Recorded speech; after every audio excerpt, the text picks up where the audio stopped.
Hello everybody, welcome to Adya Riti Learning Home. Learn English as well as Hindi. अंग्रेजी भाषा के साथ हिंदी भाषा और हिंदी भाषा के साथ अंग्रेजी भाषा सीखें। सबसे पहले हम इंग्लिश के बेसिक्स की जानकारी प्राप्त करेंगे। इंग्लिश में सबसे छोटी यूनिट को अल्फ़ाबेट बोलते हैं। अल्फ़ाबेट 26 होते हैं, जिसमें 5 वोवेल होते हैं जिसे स्वर बोलते हैं, और 21 कॉन्सोनेंट होते हैं। कॉन्सोनेंट मतलब व्यंजन होते हैं। स्वर और व्यंजन की आवश्यकता क्यों होती है? क्योंकि इन्हीं की सहायता से शब्द मिलते हैं, शब्द मिलकर वाक्य बनाते हैं, और वाक्य से ही हम कोई पैराग्राफ बोल या लिख सकते हैं। सबसे पहले वाक्य कैसे बनाते हैं इसकी जानकारी होनी चाहिए। अगर हमें वाक्य बनाना नहीं आएगा तो हम बोल नहीं पाएंगे। बहुत सारे व्यूअर्स की सबसे बड़ी दिक्कत यही होती है कि वो अंग्रेज़ी बोलना तो चाहते हैं, लेकिन उन्हें अंग्रेज़ी आती ही नहीं है। जब इंग्लिश आती ही नहीं तो आप बोलेंगे कैसे? तो सबसे पहले इंग्लिश सीखिए। सीखना कैसे है, स्ट्रक्चर कैसे बनाते हैं वो सीखेंगे। स्ट्रक्चर बनाने के लिए हमें सेंटेंस बनाना आना चाहिए। सेंटेंस बनाने के लिए हमें किसकी आवश्यकता होती है? शब्दों की। और शब्द कैसे बनेंगे? अल्फ़ाबेट से। अल्फ़ाबेट को ऐसे उल्टा सीधा लिख देंगे तो वो शब्द नहीं बनते हैं। शब्द होने के लिए अल्फ़ाबेट इस क्रम में होने चाहिए कि उसके एक मतलब निकले। जैसे TEAT, टी का मतलब चाय होता है। अगर मैं ATEE लिख दूँ तो इसका कोई मतलब नहीं निकलता। तो सबसे पहले जो अल्फ़ाबेट्स को मिला के आप शब्द लिख रहे हो उसका एक मतलब निकलना चाहिए। अगर मतलब निकलेगा तभी सामने वाला आपकी बात को समझ पाएगा। अब हम वाक्य बनाना सीखते हैं। किसी भी वाक्य को बनाने के लिए सबसे पहले हमें एक सब्जेक्ट और एक वर्ब की ज़रूरत होती है। सब्जेक्ट जिसे हिंदी में कर्ता कहा जाता है, और वर्ब जिसे क्रिया कहते हैं। वाक्य का जो कर्ता होता है वो एक नाउन, प्रोनाउन हो सकता है। नाउन जैसे संज्ञा, प्रोनाउन यानी सर्वनाम। संज्ञा यानी नाउन क्या होती है? नाउन किसी व्यक्ति, वस्तु, जाति या स्थान को नाउन कहते हैं।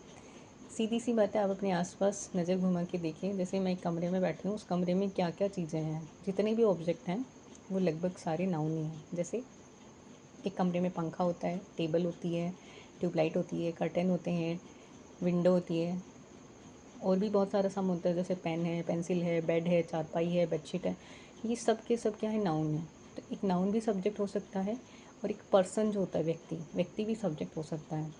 व्यक्ति के लिए हम, जैसे एक व्यक्ति है राम, राम के लिए हम क्या यूज़ कर सकते हैं? वह, वो। तो ये सारे सर्वनाम कहलाते हैं। तो वाक्य का कर्ता सर्वनाम भी हो सकता है और संज्ञा भी हो सकती है। ये था बिल्कुल बोरिंग पार्ट, जिससे हम इंग्लिश सीख तो सकते हैं पर हमें मज़ा नहीं आ रहा है। अब हम वाक्य बनाना सीखेंगे। वाक्य देखिए कैसे बनाते हैं। वाक्य बनाने के लिए मुझे कुछ बेसिक शब्दों की आवश्यकता होगी। जैसे अब मुझे यही नहीं पता, मैंने एक वाक्य बोला, तुम कहाँ जा रहे हो। मुझे तुम की इंग्लिश नहीं आती, कहाँ की नहीं आती, तो मैं इसे कैसे बनाऊँगी? सबसे पहले मैं बेसिक से शुरू करूँगी। सबसे पहले हम आज सीखते हैं कुछ बेसिक शब्द जिसे प्रोनाउन बोलते हैं। Personal pronoun. पर्सनल प्रोनाउन में क्या क्या आता है? सबसे पहले मैं की इंग्लिश होती है आई, हम मीन्स वी, तुम यू, तुम सब के लिए भी यू यूज़ करते हैं।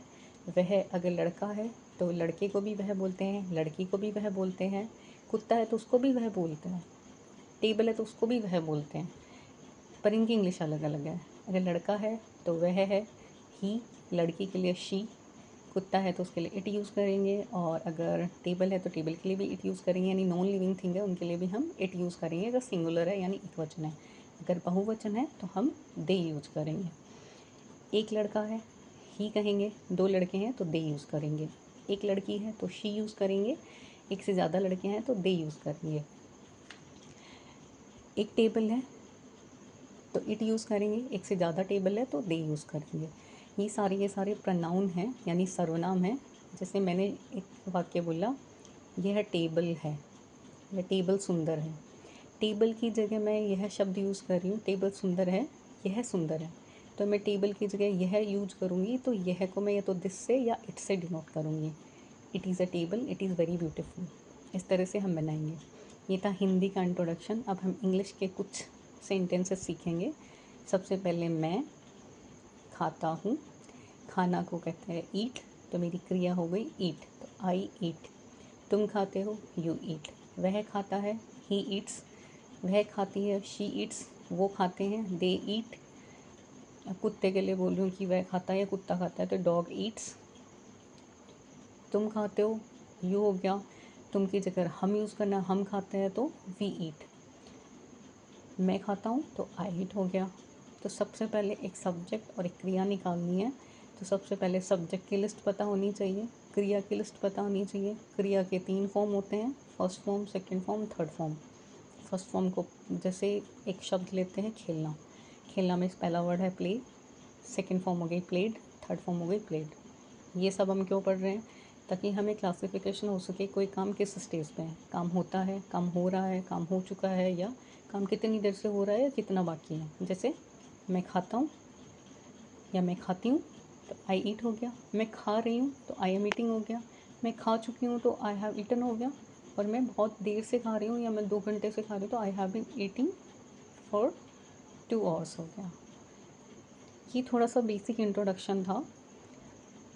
तो सबसे पहले हमें इंग्लिश सीखने के लिए कुछ चीज़ें, कुछ बातों की जानकारी होनी चाहिए, जैसे संज्ञा, सर्वनाम, विशेषण, क्रिया विशेषण, इन इंग्लिश में बोलते हैं noun, pronoun, adjective, adverb, verb, फिर प्रपोजिशन है, कंजक्शन है, इंटरजेक्शन है।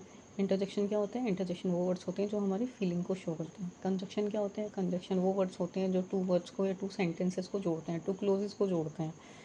प्रीपोजिशन क्या होती है? प्रीपोजिशन वो वर्ड्स होते हैं, वो कारक चिन्ह होते हैं या वो शब्द होते हैं जो एक संज्ञा का दूसरी संज्ञा से रिलेशन बताता है या संबंध बताता है। जैसे लड़की कहाँ है? लड़की बाग में है, तो girl is in the garden.